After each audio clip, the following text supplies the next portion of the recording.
Bonjour les amis, j'espère que vous allez bien. Bon, ne vous en faites pas, aujourd'hui il n'y aura pas de pleurs. Aujourd'hui est un jour de joie. Je suis très content. C'est vrai que ces derniers temps j'étais très down émotionnellement. Je pense que je n'ai jamais été aussi à terre émotionnellement, mais ça va. Ok. Et ce que je vais faire dans cette vidéo, je vais vous partager ce que j'ai décidé de faire pour ma thérapie, hein, afin de guérir de cette douleur que j'ai traînée pendant longtemps. Et je vois certains se dire, mais de quoi je parle? Si vous n'avez pas regardé la précédente vidéo que j'ai faite, ou bien si vous n'avez tout simplement pas vu les posts que j'ai fait récemment, donc vous ne devrez pas savoir ce qui se passe. Donc en gros, j'ai fait une vidéo dans laquelle j'étais très amoché émotionnellement, dans laquelle je parlais un peu du décès de ma mère. Et je me suis rendu compte qu'après 17 ans, je n'avais pas vraiment fait le deuil, après 17 ans. Et merci d'ailleurs à tous ceux qui ont répondu à la vidéo, qui ont pris le temps de répondre à la vidéo. C'est vrai que ce ne sont pas des vidéos de business, des vidéos dans lesquelles je vous apporte de la valeur au niveau business. Mais vous savez, ce sont des vidéos très importantes, ok? Ce sont des vidéos qui, moi, me permettent en tout cas d'extérioriser ce que j'ai gardé longtemps intérieurement à moi. Et ce sont des vidéos qui me font du bien. Donc pour une fois, merci d'écouter, merci pour vos messages. Vous avez été nombreux à m'envoyer des messages. Franchement, vous êtes une vraie famille. Vous êtes une vraie famille. Que ce soit dans le groupe du Club Business, que ce soit dans les autres groupes d'accompagnement, que ce soit sur YouTube ici. Tout le monde a envoyé un message. Jean-Yves, on te soutient. Jean-Yves, bravo. Bravo pour ton courage de partager tout ça. Vous m'avez donné aussi d'énormes conseils, beaucoup de conseils que j'ai décidé de mettre en place. Et je vais vous dire ce que j'ai décidé de faire. Je pense que c'est une vidéo qui va aider plusieurs personnes. Donc si vous êtes dans un moment où vous avez perdu un être cher, et je me suis rendu compte que beaucoup de personnes ont perdu aussi des êtres chers et les personnes n'ont pas vraiment fait le deuil. Donc il y a des gens qui me disaient dans les commentaires, ah j'ai perdu aussi mon père, j'ai perdu ma mère, j'ai toujours la même douleur qui est là, d'autres ont perdu des enfants, d'autres ont perdu des frères, des sœurs. Je pense que chacun de nous on a au cours de notre vie perdu quand même quelqu'un de proche et la mort laisse un gros vide. Ok, comme j'ai l'habitude de le dire, la mort dessaisit. C'est comme si les personnes qui étaient proches de nous partaient avec quelque chose.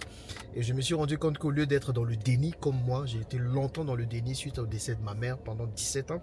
Je pense que c'est bon aussi d'affronter ça et de laisser partir vraiment nos morts, ok, d'une certaine façon.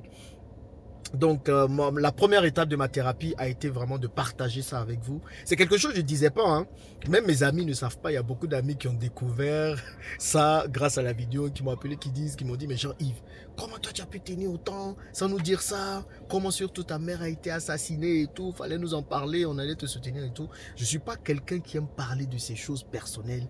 Je ne suis pas quelqu'un aussi qui aime qu'on lui dise, oh, j'ai Yako, et bien qui aime attirer de la sympathie ou de la pitié. Donc sachez que c'était très difficile pour moi de partager cette vidéo. C'était très difficile, mais je l'ai fait et je suis content de l'avoir fait parce que ça m'a aidé. Ça m'a aidé énormément d'en parler. Beaucoup d'entre vous m'ont dit, mais tu aurais dû voir un psy, il faut voir un psy. En réalité, le psy, qu'est-ce qu'il fait? Bah, il écoute et il vous conduit. Et c'est la même chose que vous avez fait, hein? Vous m'avez dit ce que vous aurez fait à ma place. Vous m'avez demandé de faire certaines choses. Et pour ça, vous êtes une vraie famille. Franchement, vous pouvez applaudir pour vous-même. Je suis orphelin de père et de mère depuis plusieurs années maintenant.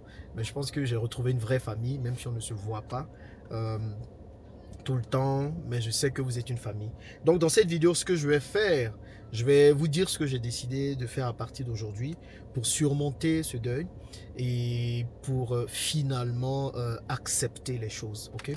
Donc si vous avez perdu un proche, si vous avez perdu un parent, un truc, quelqu'un qui vous est cher, suivez attentivement cette vidéo. Et même si vous n'avez pas perdu quelqu'un de proche, c'est toujours bien de suivre cette vidéo. Le fait que vous m'écoutiez, ça m'aide énormément. Ça m'aide énormément, je vous remercie pour ça.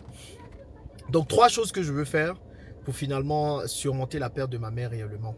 La première chose, c'est que j'ai décidé au final de pardonner à ceux qui ont tué ma mère en réalité.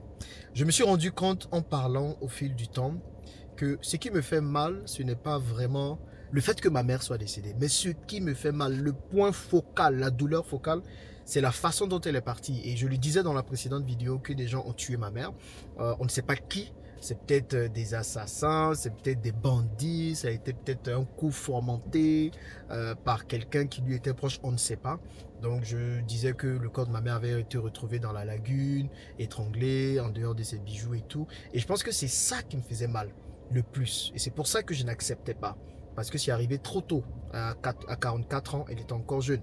Si ma mère avait vécu jusqu'à 80 ans, 80 ans, qu'elle était tombée malade, qu'elle était morte d'une mort silencieuse ou d'une maladie, bon, on serait dit que c'était son temps. Ok, donc ça l'a atténué, mais c'était ça le point focal. Donc solennellement, ce que j'ai décidé de faire, c'est de pardonner aux bourreaux qui ont ôté la vie à ma mère. Parce que dans mon cœur, à chaque fois que je pensais à ça, je me disais, j'espère que Dieu va les punir, j'espère qu'ils vont mourir d'une mort effroyable. À un moment donné, je voulais mener des enquêtes parce que la police ici n'a pas vraiment mené les enquêtes qu'il fallait. Donc je me dis, j'allais mener des enquêtes, aller récupérer son corps, faire des autopsies et tout. Bon, bref, je pense pas que ce soit nécessaire. Ok. Et une grande étape de ma guérison, c'est de leur pardonner. Et aujourd'hui, je décide de pardonner à ces personnes dans cette phase de thérapie. Je décide de laisser partir. Je pense que Dieu est le Dieu de vengeance. Le Dieu que je prie est le Dieu de vengeance. Lui seul saura quoi faire pour me venger. En tout cas, s'il y a besoin. Mais en tout cas, je décide de laisser partir ces personnes. Donc, je vous pardonne. Je ne sais pas si vous regardez cette vidéo, vous qui avez fait ça. Je vous pardonne. Si vous êtes aussi déjà parti, je vous pardonne. Je me libère de ça. Le pardon, en réalité, libère la personne qui pardonne. Parce que les gens même ne savent peut-être même pas que j'ai quelque chose contre eux, mais c'est quelque chose qui me bloque. Et je me rends compte que c'est ce qui m'empêchait de vraiment faire mon deuil. Donc ça, c'est la première chose que j'ai faite ces derniers temps. J'ai vraiment prié ces derniers jours, réfléchir à ça, prier énormément, pleurer aussi énormément. En tout cas, je me rends compte que c'est maintenant que j'ai fait le deuil de la disparition de ma mère réellement. Donc la première étape, c'est le pardon. La deuxième étape, j'ai appelé mon frère ce matin et je lui ai dit, allô Hervé, on va aller au cimetière, j'ai envie de voir la tombe de maman. Il ne croyait pas, il me disait, quoi Jean-Yves, tu vas aller faire quoi? Il dit, oui, je vais aller au cimetière, on va aller. Je vous assure, jusqu'à présent, je ne sais même pas c'est dans quel cimetière ma mère était. Hein. Est-ce qu'elle était au cimetière de William Civil? Est-ce qu'elle était au cimetière de Port-Bouet? Je sais qu'on avait fait ça il y a longtemps, donc je voulais même pas savoir. Mais je pense que c'est un gros déni qu'il faut que j'arrive à corriger. Ok, je sais que c'est que le corps de ma mère qui est au cimetière, pas son esprit. J'espère que son esprit est auprès de Dieu. Mais c'est aussi important de réaliser ça. Ok, de se dire qu'elle est vraiment partie.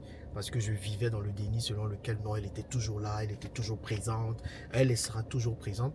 Mais en réalité, elle est décédée et il faut que je l'accepte. Sinon, je vais traîner cette douleur tout le temps avec moi. Ce n'est pas normal que 17 ans après, que j'ai cette douleur comme si c'était hier qu'on m'avait annoncé qu'elle était décédée. Ça, c'est pas normal. Ça montre qu'il y a quelque chose qui n'a pas été fait, que je n'ai pas fait correctement. Donc aujourd'hui, on va partir au cimetière avec mon frère.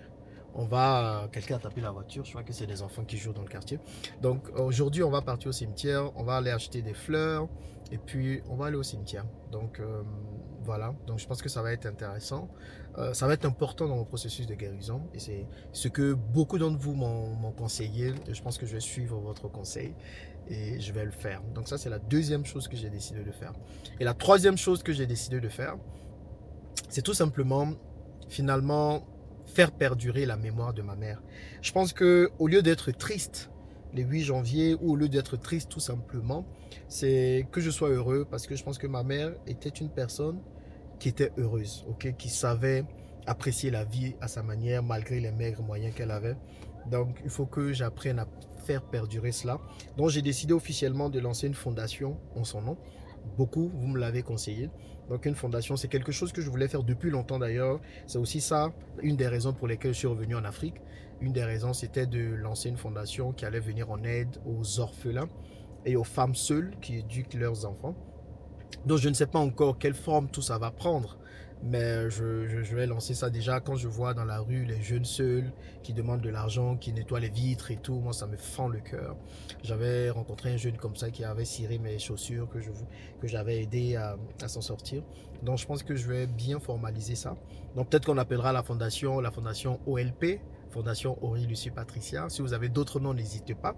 C'est une fondation en mémoire à ma mère pour tout ce qu'elle a été pour moi.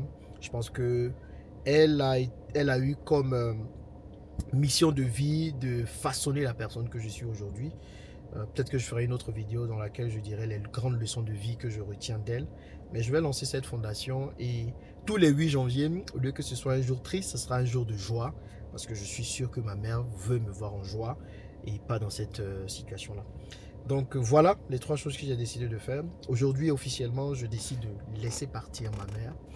Je pense que ce n'est pas facile, mais c'est que ça, la meilleure chose à faire pour vraiment guérir. D'accepter qu'elle soit vraiment partie, qu'elle soit vraiment plus avec moi d'une certaine façon physiquement. Et puis, je sais qu'en esprit, elle sera toujours là.